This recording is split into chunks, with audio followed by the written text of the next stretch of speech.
There's nothing better living in a neighborhood that is peace and quiet. And your neighbors across the street come by to give you some sweet, sugary cookies along with their sweet greeting. But you be watching back at a house wondering, dang bro, when is the daughter gonna come along? And that's the thing, she's never gonna come along.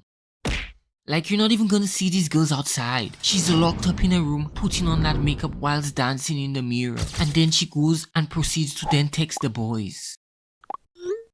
Like, the only time you're gonna see these girls walking outside like a normal human being is when they're walking their dog. Like, that's the only chance you might get until the parents leave for work. And now you can finally make the proper move that you've been waiting for now that she's left alone. But when you make it to her front door, you see your next door neighbor Thompson, and that man be laying down the D all the way. Alright, so that's a good neighborhood.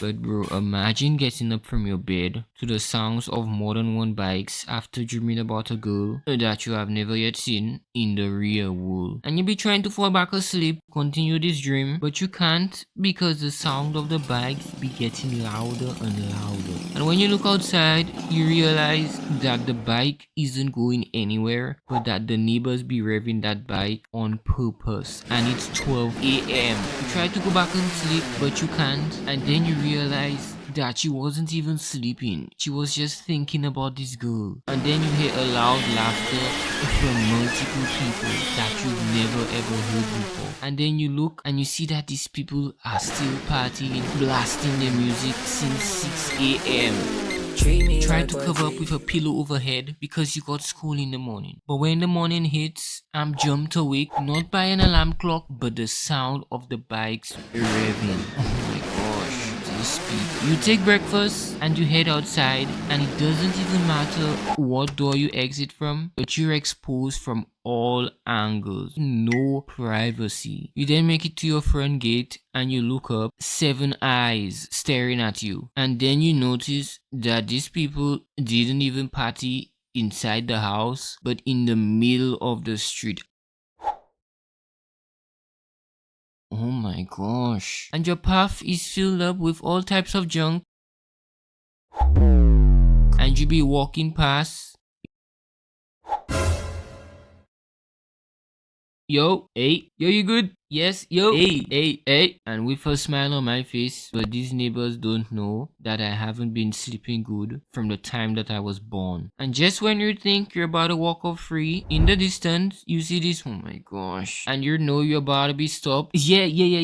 I know, yes, okay. And you then walk off after hearing that she's talk about some guy never to be born on the face of this planet. Oh my gosh. I then made it to school and link up with the boys. Miserable. But now it's home time, and you already know. Oh my gosh. Before even being on the path to your house, yo, and then you get some talk about non-existent people, and in the distance you hear voices sounding like someone's getting hit, and then you come across about 8 people that you have never ever seen before, and everyone be smacking talk upsetly in the middle of your path. Yo, and then you finally made it home. But before even reaching your home, you come across this random that you have never seen in the middle. This one is not even on the path, but I'm talking almost in my yard.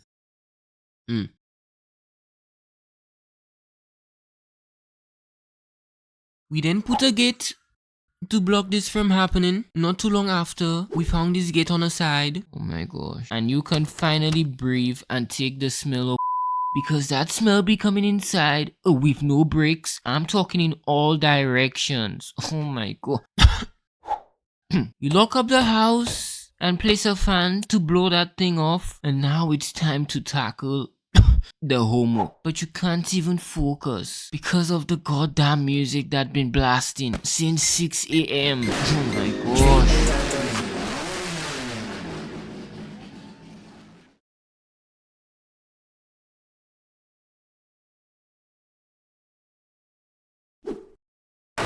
You then turn on the TV to hear something. You can't hear nothing, and the laughter and noise outside be getting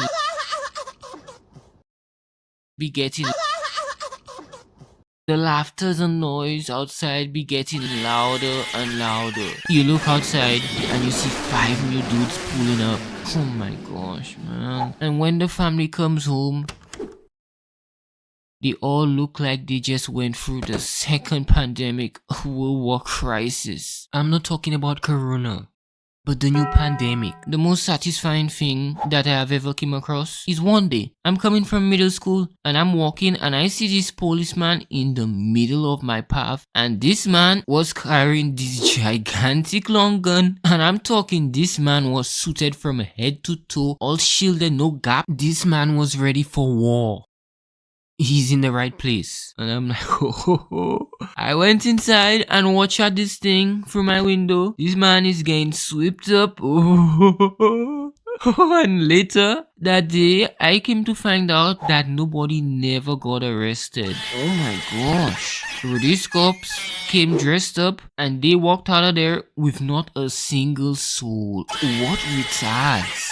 This was so serious that the next door neighbor after the house started laying down that Amazon mirrorless digital camera, and she had that all over her house. And she once told me the reason she keeps her front door locked is because of the madness that be happening outside. This woman doesn't even want to go outside, so she keeps her front door locked at all times. And she's right, because I've never seen that door open unless it was 100% absolutely necessary. She also has a doorbell, so when that rings, she looks through the door first. And I'm not talking about the front door, I'm talking she has a door inside her house that she looks through first and then proceeds away to the front door. She also has a dog, and most humans have the dog inside the cages. This dog is on top the cage, guarding. That's where it sleeps. So one day, I decided to walk out of my house taking a different path. Hey! Oh my gosh. Mr. Anderson. And if you guys have seen this video, you would know that this man is considered to be a psycho. I'm talking poisoning my dog because it was on his property. These neighbors be having me taking a secret path to and from my house in the bushes. I'm talking mud, prickles, getting dirty before even leaving 5 minutes from my house. And your boy Rapid had to deal with this every single day for 15 years.